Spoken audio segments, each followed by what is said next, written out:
안녕하세요. 이갑식입니다. 이번 시간은 2025 연고대 편입논술 대비 연간 OT에 대한 설명을 드리겠습니다. 우선 저에 대한 간단한 소개가 나오고 있죠. 제 소개는 여러 매체에서 이미 수없이 발표가 됐습니다만, 전공은 제가 정치 외교학을 전공했고 법학을 부전공했습니다. 김영 편입에서는 논술을 도입한 2012학년도부터 지금까지 4년째 계속 논술을 담당하고 있습니다.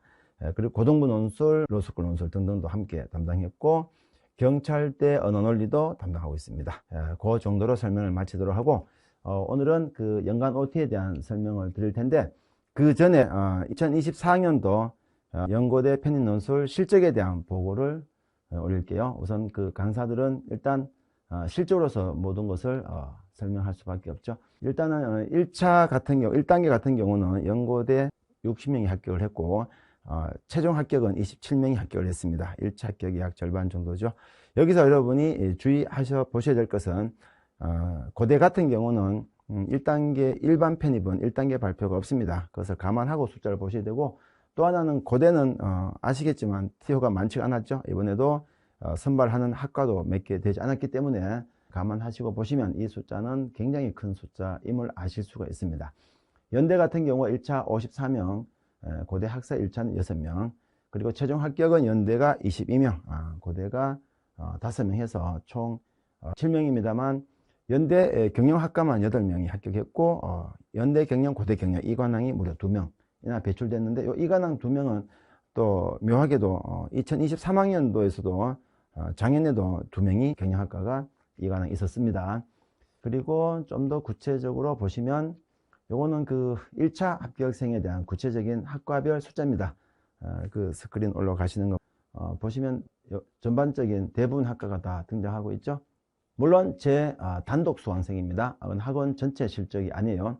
그리고 이 실적은 최종 합격 기준으로 봤을 때 이 실적은 김영 편입 합격 실적이 약 3분의 2 정도를 차지하는, 제 혼자 실적이 3분의 1을 차지하는 아주 압도적인 숫자로 보시면 되고, 이건 아주 더 구체적인 학생 성씨까지만 제가 공개를 했습니다만, 그 근거로서 증명이 되고 있다고 보실 수가 있습니다. 이거는 합격증입니다. 학생이 직접 보내준 합격 문자랑 합격증인데, 위치는 이 자리는 여러분이 내년 이맘때쯤 이 영상을 보고 있는 학생 여러분의 이름이 올라갈 자리라고 보시면 되고, 아주 제가 그 어떤 피카소 그림보다도 훨씬 아름다운 명화로 보는 것이 합격증 문자요 이미지입니다. 저한테는 가장 아름다운 그림이에요. 그리고 구체적으로 적중 사례에 대한 간단한 안내를 드릴 텐데, 이 적중 사례는 관련 영상이 따로 있습니다. 여러분이 적중 사례 영상을 보시면 어떤 문제가 어떤 제시문이 어떻게 적중이 되었는지 아주 제가 정확하게 근거와 함께 설명을 드릴 텐데, 요거는 그냥 그 근거로서 개략적인 것만 말씀을 드리자면, 2023학년도에서도 연대 인문 제시문 다 제시문이 완전 적중됐던 경우 있었죠. 이거는 2020학년도 연대 수시 모의논술에 나왔던 제시문 다가 영어로 나왔던 것이 2023학년도 연대 인문 제시문 다였습니다. 그와 같은 현상이 또 나왔습니다. 이번에는 2024학년도 연대 인문 제시문 다 제시문이 9학년도 연대 수시논술 제시문 가 제시문이 수사 관련된 제시문인데, 이것이 또 영어로 또 출제가 됐어요. 그리고 제시문 자체가 나온 건 아니지만 2024학년도 고대 인문 제시문이 자유에 대한 2가지 개념이 나와 있는데, 이거는 역시 2009학년도 고대 수시논술에 나왔던 내용입니다. 그래서 적극적 소극적 자유라는 것이 긍정적 부정적 자유라는 이름으로 병렬식 분류로 출제가 된 것인데, 이거는 내용 자체가 적중됐다라고 볼 수가 있죠. 그렇게 제가 표현을 했는데, 이거는 내용에 대한, 그리고 물론 하나의 예시로서 2023 겁니다. 그 왼쪽에 표현된 것이 하나하나씩 문장을 확인해 보시라는 거죠. 이건 2023학년도 적중했던 그 제시문 똑같은, 완전히 똑같은 제시문이 나온 거예요. 이런 현상이 이번에 또 나왔다는 겁니다. 그래서 2개 비교해 보라고 2023학년도 거랑 2024학년도 거를 제가 동시에 보여드리고 있는데, 왼쪽에 있는 제시문 다 영어 제시문, 이번에 나왔던 연대 인문 제시문 다고, 오른쪽에 있는 것이 과거 2009학년도 연대 수시에 나왔던 제시문 가입니다. 이것이 제가 하프 파이널 제8강, 즉 11월 마지막 주 수업에 다뤘던 것인데, 이 수사학이라는 주제로, 이 수사학이라는 주제는요, 2012학년도 연대 편입 인문에 나왔던 주제이기도 합니다. 그래서 기출문제가 얼마나 중요한지를 잘 보여주는 예시라고 볼 수 있죠. 요 표시된 부분이 일치하는 부분인데, 물론 그 틈틈이 또 표시 안 된 부분도 있죠. 이거는 출제하는 출제위원들이 보통 제시문을 그대로 출제하지 않고 약간의 윤색을 해서 출제하기 때문에 발생하는 현상입니다. 그래서 같은 제시문임을 알 수가 있죠. 유형은 거의 100%입니다. 그래서 늘 우리가 나왔던 유형이 그대로 나왔다고 보시면 되는데, 그거는 뒤에 제가 기출 논제를 볼 때 다시 한번 보여드리겠습니다만, 고대 같은 경우는 1번이 요약형, 2번이 논증평가형, 인문, 사회, 공이 같았죠. 사회 논술은 도표가 있었죠. 연대 같은 경우는 연대 인문은 1번, 2번이 모두 비교. 이것도 제가 정확히 예측했던 것이고, 연대 인문에서 1번, 2번 모두 비교 나오는 것은 2019학년도부터 지금까지 6년 연속입니다.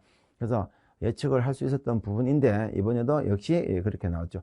그리고 연대 사회논술이 약간 예외적으로 1번의 비교를 예측했습니다만 1, 2번이 모두 같은 평가형이 출제가 된 점이 좀 특징이었다면 특징입니다. 그리고 도표해석형이 이번에 나온 점은 역시 예측했던 부분.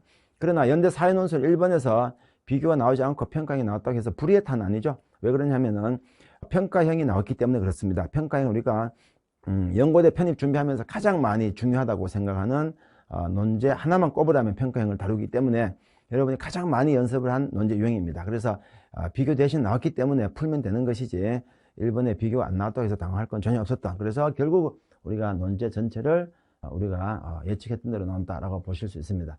요거는 뭐냐면은 신입학 대비 제가 경쟁률을 좀 보여드리려고 여러분한테 객관적인 팩트입니다. 우리가 일반적으로 생각할 때 보세요. 연대 신입학 수시논술 모집 정원이 연대 편입학 논술 정원보다 많을 것 같고 많아야 되지 않을까라는 생각을 하죠. 하지만 현실을 보시면 그렇지 않습니다. 왼쪽에 있는 것이 모집 정원이 연대 신입학이죠. 국문학 4명부터 해서 4, 3, 5, 3, 3, 3 등등. 오른쪽에 보시면 6, 3, 7, 3, 2, 5, 5, 2, 5, 3 등등. 문과대는 큰 차이가 없습니다. 약간의 편입이 좀 많아 보이긴 하지만 경쟁률은 뭐 압도적으로 수시가 높죠. 왜 그러냐면 수시논술은 전국에 있는 모든 고등학생들이 다 응시할 것이니까. 편입은 전국에 있는 모든 대학생들이 응시하는 그런 시험 아니죠. 일단 스카이 학생들 응시 안 할 것이고, 그리고 상위권 학생들도 웬만하면 응시 안 할 것이고 등등. 그래서 실제 경쟁률이 20대 1이 되지 않습니다. 논문과 같은 경우는 3대 1밖에 되지 않고 이런 경우도 있으니까 여러분이 편입 그러면은 모집 정원 적다, 경쟁률 빡세다 뭐 이런 식의 생각을 갖고 있을 텐데 절대 그렇지 않다는 팩트를 확인해 보시라는 겁니다.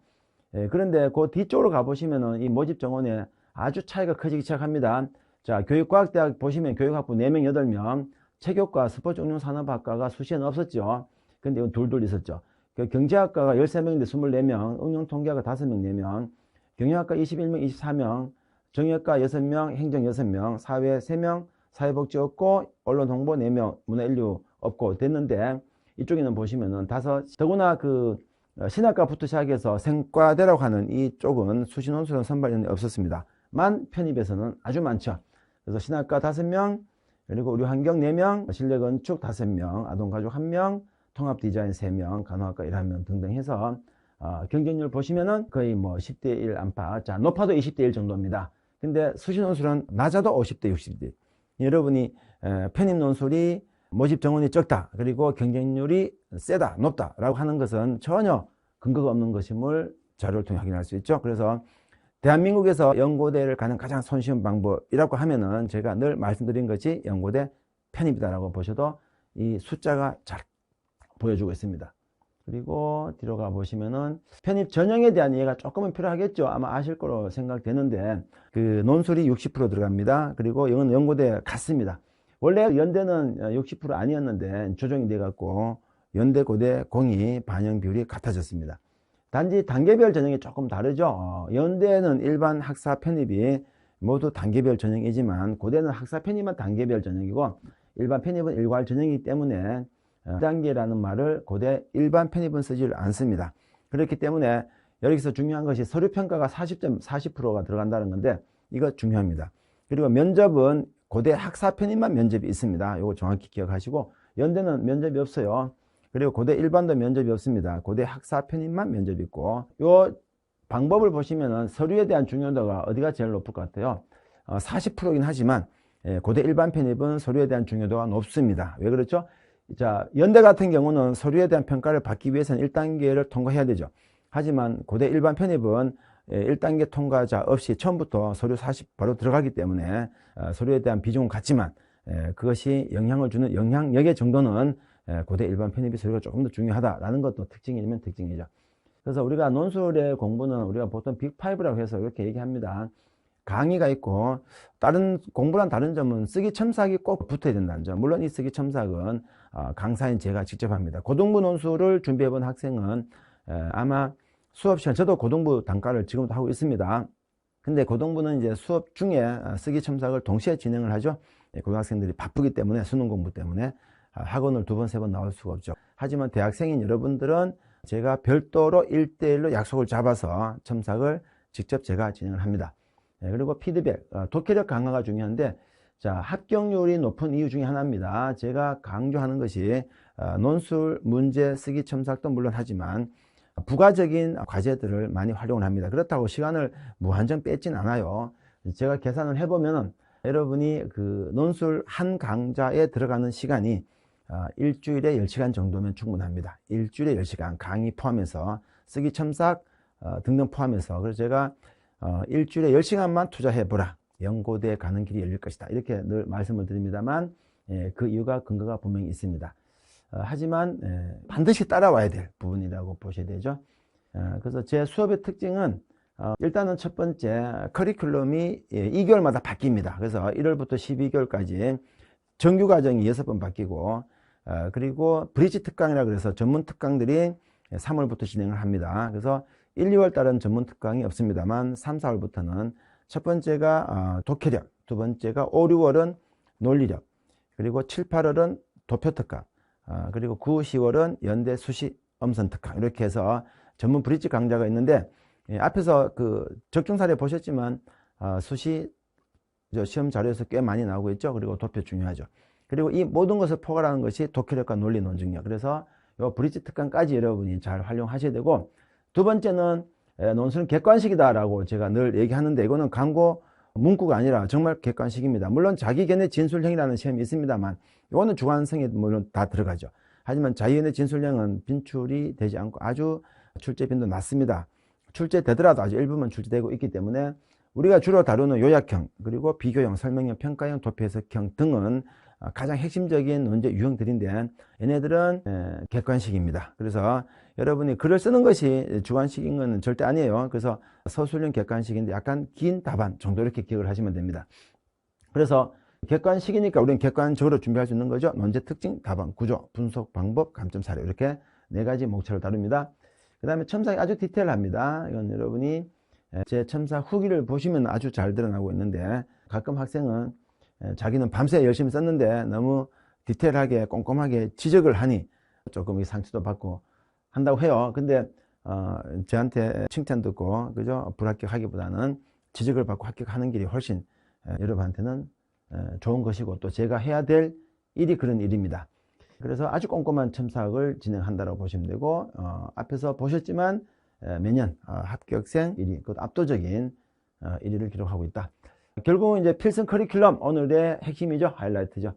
일단은 여러분이 이제 12개월 기준으로 봤을 때 지금 제가 이 영상을 촬영하고 있는 시점이 2월 중순입니다. 그래서 이미 12월 커리는 아니지만 이 12월 커리를 봐야 되는 이유는 전체 공부량을 보는 겁니다. 그리고 이제 3월 정도면 10개월 커리를 보시면 될 텐데 비슷합니다. 몇 개 빠지겠죠. 그래서 유형 기본, 이건 언제 오더라도 가장 중요한 공부입니다. 만약에 11월, 12월이 돼서 내가 한 과목만 해야 된다면 저는 요 유형 기본을 추천합니다. 물론 요 하나만 해서 합격이 쉽지는 않겠지만 그만큼 중요하다는 뜻입니다. 두 번째는 쟁점 심화편, 이거는 주제편 강의입니다. 그리고 주제편은 과거에는 좀 많이 다뤘는데 요즘은 딱 2달로 끝냅니다. 그리고 더 이상은 다루지 않습니다. 그래서 5, 6월 달, 7, 8월, 9, 10월 그때 들어온 학생들은 쟁점 심화편은 인강으로 반드시 수강하셔야 되고, 현강에서는 3, 4월에만 강의한다라고 보시면 되는데, 그 나머지 강의들은요, 유형 기본편, 고대 기초론 식의 강의들은요, 어떤 특정한 달에만 열리는 것이 아니라 개강할 때 늘 열립니다. 그래서 유형 기본은 거의 1, 2, 3, 4, 5, 6, 7, 8, 9, 10 정도까지 열리거나 9, 10월 달에는 뭐 제가 빼거나 그때 상황 봐서 합니다만 7, 8월까지는 유형 기본은 항상 강의를 합니다. 고대 기출은 5월부터 강의를 하는데요. 그래서 5월부터 고대 기출, 그 다음에 2달 지난 뒤에 연대 기출은 7월부터입니다. 그리고 연대 고대 기출은 또 계속 반복해서 열립니다. 그 강의를 듣지 못한 학생이 왔을 때는 그 강의를 현강에서 들을 수 있게 되겠죠. 순서는 요 고대 기출을 먼저 공부하세요. 연대 기출보다 고대 기출이 좀 더 어렵습니다. 그래서 논제 유형이 또 고대 기출은 기본 요약이 나오기 때문에 요약은 모든 공부의 기본이에요. 그래서 고대 기출을 먼저 하시는 게 좋고, 모든 수업은 다 8주 과정입니다. 그리고 하프 실전, 풀셋 실전인데 요 실전이 붙어 있는 요 강좌는 수업 시간에 시험을 보는 강좌입니다. 달리 말하면 요 실전이 붙어 있지 않는 강좌는 수업 중에 제가 시험을 보지 않습니다. 여러분이 수업 중에 처음부터 시험 보고 하면 안 돼요. 그거는 나중에 쓰기 과제는 여러분이 시간을 무한히 두고 정확하게 써보는 게 더 중요합니다. 시간을 지켜서 후다닥 쓰는 것이 아니라 처음에는 반드시 명심하세요. 시간을 길게 잡더라도 정확하게 쓰는 연습이 먼저 선행되어야 됩니다.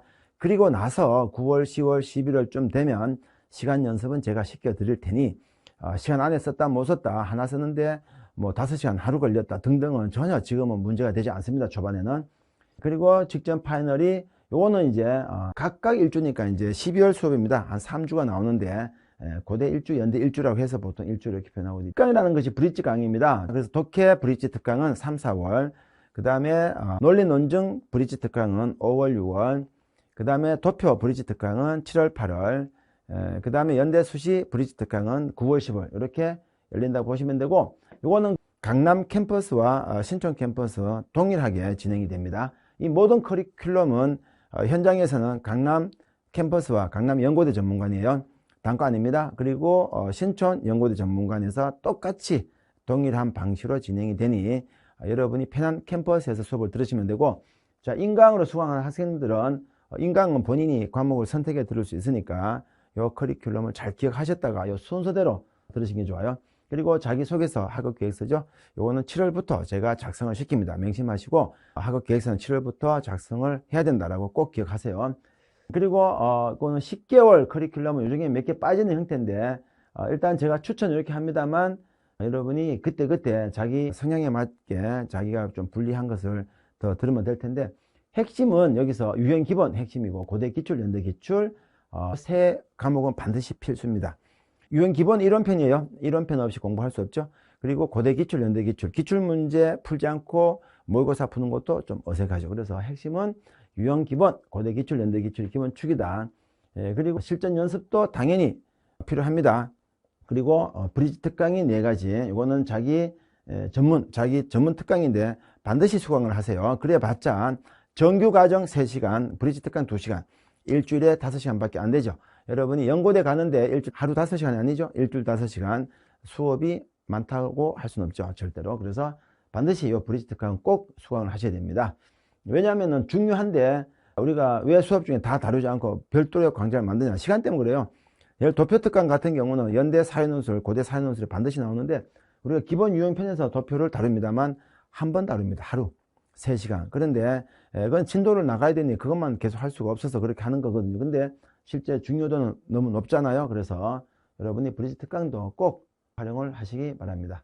그리고 하나씩 단계별 핵심 내용은 여러분이 오늘은 그 연간 OT이기 때문에 그 교과 내용에 대한 공부를 안내를 하는 수업이라서 구체적인 상세한 걸 설명드립니다만, 유형 기본편 이런 겁니다. 전체가 요약, 적용, 분석, 자기견해, 그리고 자료 해석 4가지 영역으로 구분되고 각각 영역마다 2가지 유형이 등장합니다. 앞에서 보셨지만 요약형, 그리고 비교형, 그리고 설명형, 평가 이런 것들이 핵심이고, 뒤에 도표 분석형은 이제 사회 논술에서 핵심이고 등등. 자기 생각은 나오긴 나옵니다. 한 번씩은 나왔기 때문에 준비는 해야 되지만 자주 나오지 않으니까 제가 또 강의는 그렇게 많이 하지 않고 진행을 해요. 자, 이거는 우리가 스텝 2에 나오는 정점심화편 주제편입니다. 주제를 크게 4파트 나눕니다. 개인과 사회, 대중사회, 현대사회 원리, 현대사회 위기 이렇게 나누고, 이거는 그 사탐식의 공부랑 전혀 달라요. 어떤 내용을 공부하고 암기해서 시험 중에 내가 그것을 외운 것을 써야 되겠지, 그런 공부 절대 아니고 시험에 자주 등장하는 쟁점을 공부하는 겁니다. 쟁점을 공부하는 거예요. 그래서 그 우리가 한번 3시간 그리고 8회차 24시간이죠. 24시간 공부만으로 논술 나오는 모든 주제를 다 섭렵할 수는 절대 없습니다. 그래서 그 주제 자체를 다 암기해서 공부하는 방식 공부는 1년도 더 걸리겠죠. 그렇게 하지 않고 핵심 포인트입니다. 포인트. 그죠? 그 포인트를 찾아서 이런 부분이 시험에 잘 등장한다 라는 형식의 공부가 쟁점 심화편 공부이고, 우리가 기본 유형편 끝나고 나서 3, 4월에 열리는 수업이다. 그리고 고대 기출, 연대 기출입니다. 그래서 그 기출은 가급적 제가 역순으로 갑니다. 최근 기출부터. 그래야 최신 경향을 파악할 수 있으니까. 고대 기출도 이제 6년치니까 꽤 많이 쌓여 있습니다, 이제는. 그리고 그 부족 부분은 요 오른쪽에 있는 것은 수시입니다. 아까 보셨지만 이번에 고대 편입 입문에 나왔던 제시문 자유에 관한 그 내용은 2009학년도 요겁니다. 15번에 있는 그 작년 교재를 봤을 때 16번에 있었는데, 원래는 좀 바뀌게 하나씩 기출이 더 추가되기 때문에 2009학년 고대 수시 문제 나왔던 그 자유 그 제시문의 내용이 이번에 그대로 나왔잖아요. 그래서 수시도 아주 중요합니다. 연대는 수시를 별도로 다룹니다. 왜 그러냐면은 연대는 보시면은 그 편입 기출 자체가 너무나 많아요. 이미 넘칩니다. 12학년도부터 연대 편입 시험이 있었거든요. 근데 그것조차 다 못 다룰 정도로 연대는 기출이 쌓였기 때문에 연대 수시 기출 문제는 이 편입 기출 수업에 다루지 않고 브릿지 특강으로 네 번째 단계, 마지막 브릿지 단계 특강으로 제가 연대 수시 문제를 다루는데 아주 중요하죠. 왜 그렇죠? 2023학년도 연대 입문 제시문다. 2024학년도 연대 입문 제시문다. 그 제시문은 각각 연대 수시에 나왔던 제시문들이라 그랬죠. 2023학년도 연대 편입 제시문 다는 2020 연대 수시 모의논술 제시문 다 한글 제시문 영어 나온 것이고, 그 다음 2024학년도 제시문 다 영어 제시문 연대 입문 제시문은 2009학년도 연대 수시 제시문 가 제시문이 영어로 나왔던 제시문 똑같은 게 나왔었다 그랬죠. 그래서 수시 특강은 제가 별도 브릿지로 개설되니 그 참고로 보시고, 그 다음에 하프 파이널은 정규 과정을 다 소화한 학생은 하프 파이널 넘어가는 시점이 9월 달입니다. 그리고 이 하프 파이널도 실전 연습이에요. 실전 연습은 뭐라고? 수업 중에 우리가 시험을 본다. 그거는 실제 교재 이미지입니다. 그리고 실제 하프니까 1시간 정도 시험을 보고 나머지 2시간은 해제와 추가적인 문제 풀이로 진행되는 수업이다 라고 보시면 돼요.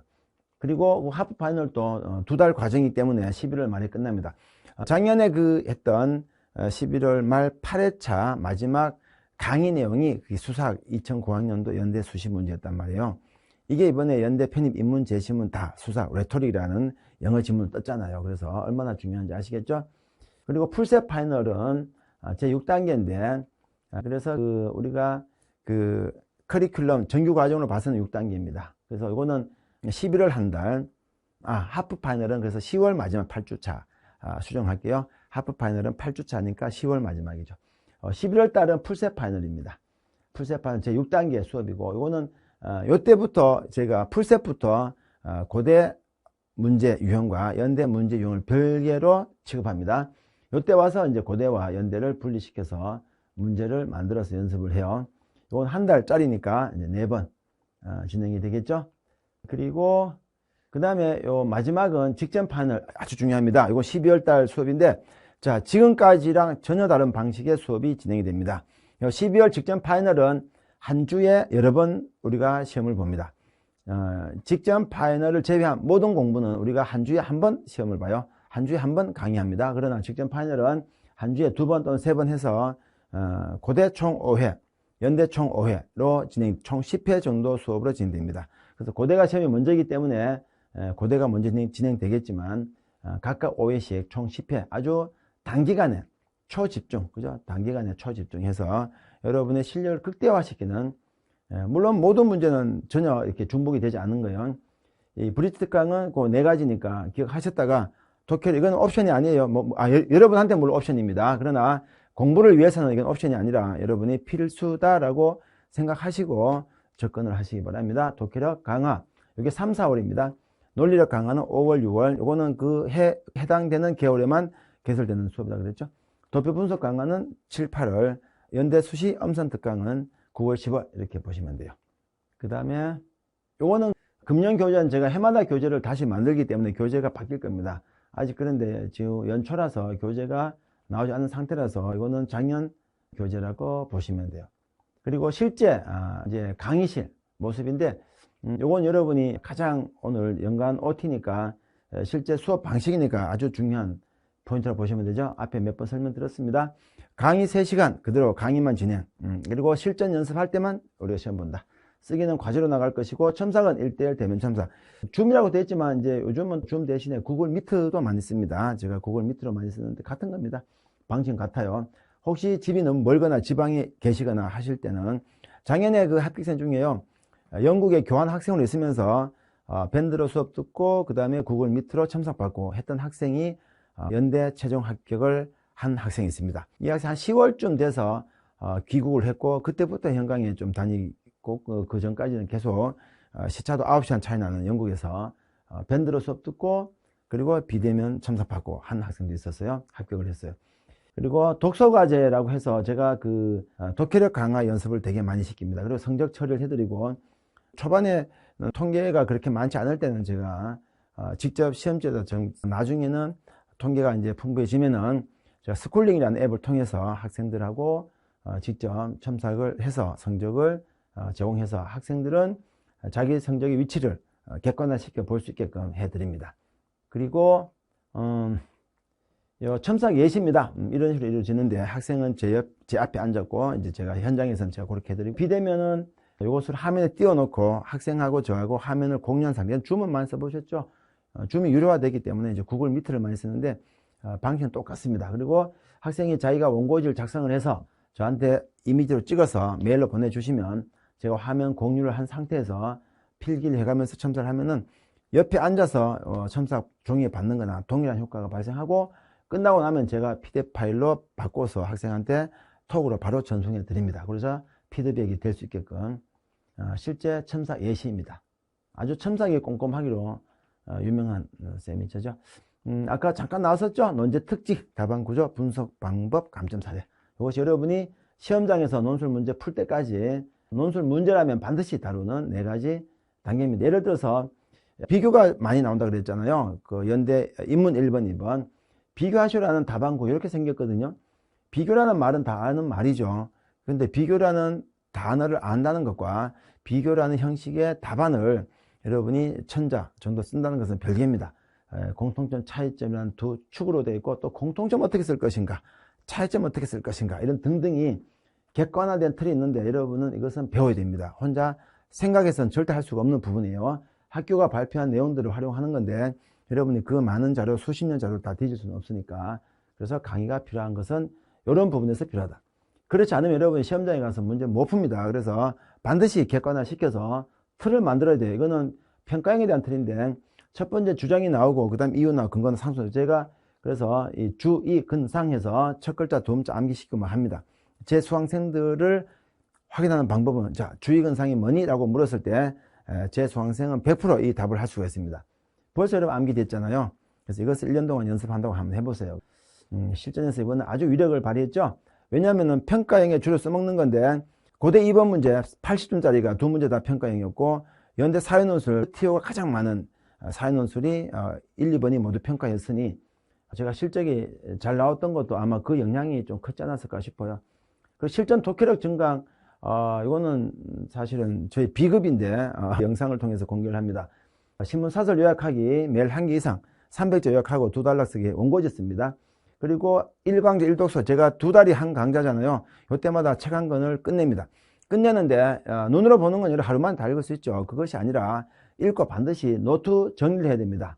이거는 제가 매번 첨삭 때마다 확인하고 점검하고 혼을 내기도 합니다. 반드시. 그러다 보면 여러분이 자기도 모르게 독해력이 쭉쭉 올라가는 것을 알 수 있어요. 그리고 브릿지 전문 특강, 아까 몇 번 나왔었죠. 3, 4월, 5, 6월, 7, 8월, 9, 10월 이렇게 4종류의 브릿지 특강이 만들어집니다. 이건 여러분이 논리 논증력 그리고 독해력을 위한 저만의 별도의 티칭이다라고 보시면 돼요.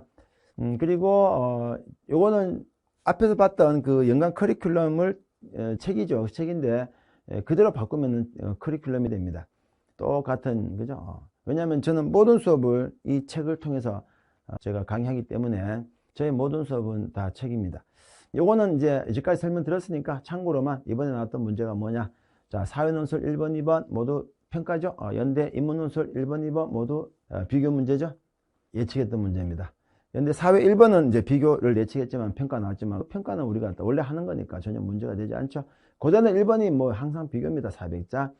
자, 고대 인문 사회 2번 문제 80점 배점이 걸려있는 이 큰 문제가 둘 다 평가형이 나왔죠.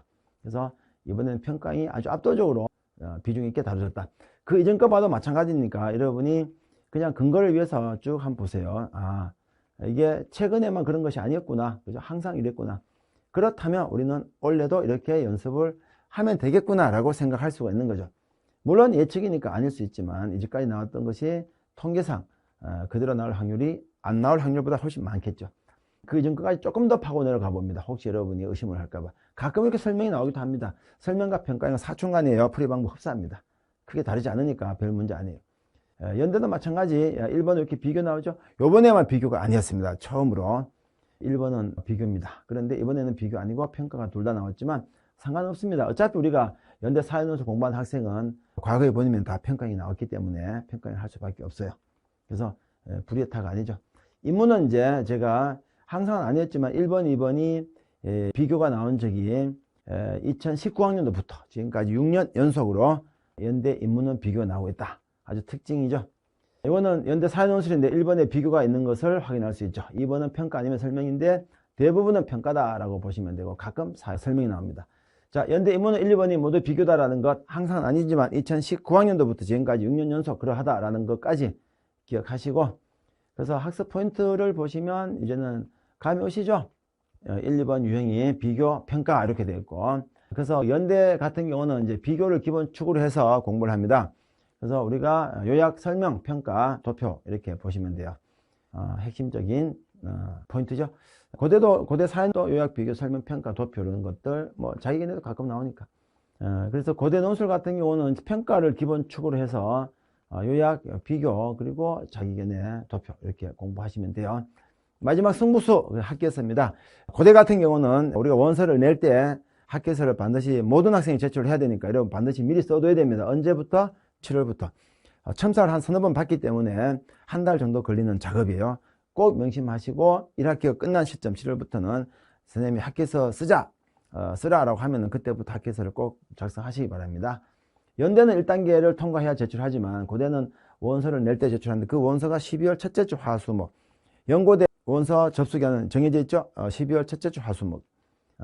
그래서 여기 보시면은 잘 보시면은 동일 계열 같은 경우는 큰 문제가 안 생기는데 이거는 제가 첨삭하는 방식에 대한 얘기고 비동일 계열 같은 경우는 여러분이 질문을 보시면 해당 모집 단위에 지원한 동기와 이를 위한 학업적 노력이라고 되어 있잖아요. 그래서 비동일 계열 같은 경우는 자기가 지원하고자 하는 전공을 꼭 수업을 들어두세요. 휴학을 했거나 졸업한 학생 어쩔 수 없지만 제 학생들은 비동일 계열로 가려면 비동일 계열 자체가 불리하지 않습니다만 잘 들어요. 비동일 계열이면서 준비가 되어 있지 않다면 불리할 수 있습니다.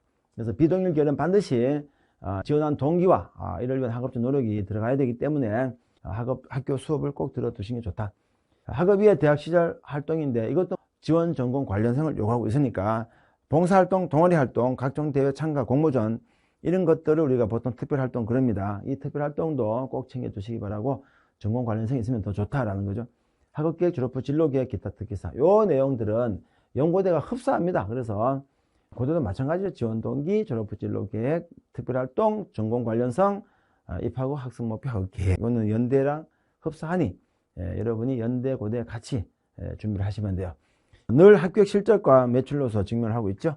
그래서 제 수업을 따라오시면 아마 내년 이맘때는 여러분의 학교 실적을 갖고 저와 또 여러분을 자랑스럽게 생각하면서 여러분 후배들을 가르치고 있을지도 모르겠죠. 그래서 지금 말씀드린 걸 잘 유념하시고 영상을 연초에 보는 학생들은 준비할 수 있는 걸 최대한 준비하시고 이 영상을 조금 늦게 보는 학생들은 그 월에 맞춰서 준비할 수 있는 까지 하시면 좋은데 이때는 제 상담이 좀 필요할 것입니다.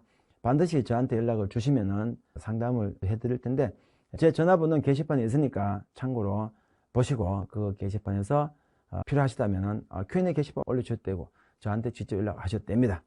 오늘 수업은 여기서 마치겠습니다. 감사합니다.